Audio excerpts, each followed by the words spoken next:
국민연금 고갈 속도가 더 빨라졌습니다.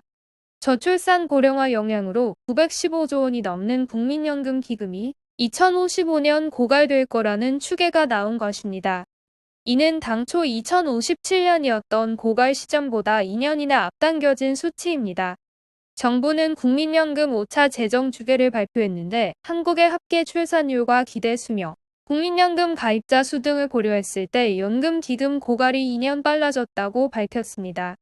5년 전인 4차 국민연금 재정 추계에서는 2042년에 연금 수지가 적자로 돌아서고 2057년에 완전 고갈된다고 예측했는데 다시 뜯어보니 5055년에 연금 기금이 바닥날 거라는 연구 결과입니다.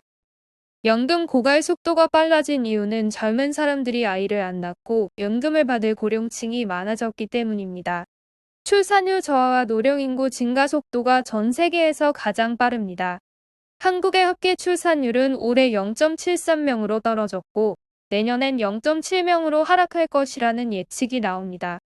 국민연금 보험료를 내야 할 가입자 수는 올해 2199만 명에서 2050년 1543만 명, 2070년 1086만 명으로 줄어듭니다.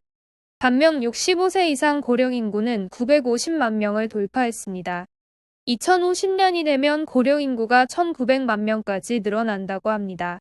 기대 수명도 올해 84.3세에서 2070년엔 91.2세로 늘어날 전망입니다. 조만간 인구의 3분의 1이 고령층이 되는 나라가 바로 우리 대한민국입니다. 연금은 개인이 내고 싶지 않다고 해서 안 낼 수 없는 강제성을 띠고 있습니다. 2015년 국민연금법이 개정되면서 회사에 들어가면 당연 적용 가입자가 돼서 매달 월급의 일정 금액을 연금 보험료로 떼갑니다. 정부가 강제하는 제도이다 보니 당연히 연금을 줄 거라고 생각할 수 있지만 한국은 연금을 반드시 지급하겠다는 지급보장 명문화가 안 돼 있습니다. 그도 그럴 것이 2055년 이후에는 매년 30에서 50조의 적자가 나는데 그 돈을 어디서 가져와서 국민들한테 연금을 줄 건가요? 사실 이마저도 낙관적인 예측입니다.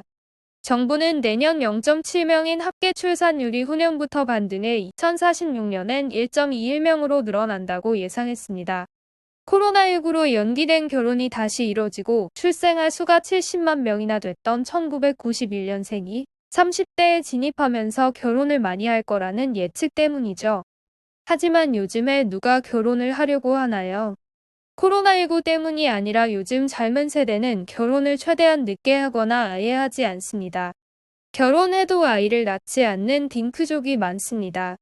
집값이 너무 비싸고 양육비, 교육비의 비용이 너무 많이 들죠.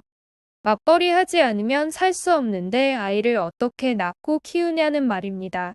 출산율 1.2명은 너무 낙관적 예측입니다. 연금 기금 운용 수익률도 신통치 않습니다. 앞으로 연금 보험료를 납부할 국민이 줄어들기 때문에 현재 915조 원 규모로 모아둔 연금 기금을 잘 투자해서 불려야 하는데 작년에만 50조 원 넘는 돈이 손실을 봤습니다. 불려야 할 돈을 까먹고 있으니 기가 찰 노릇이죠.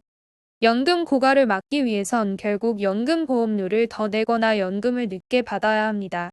그래야 고갈을 늦출 수 있죠.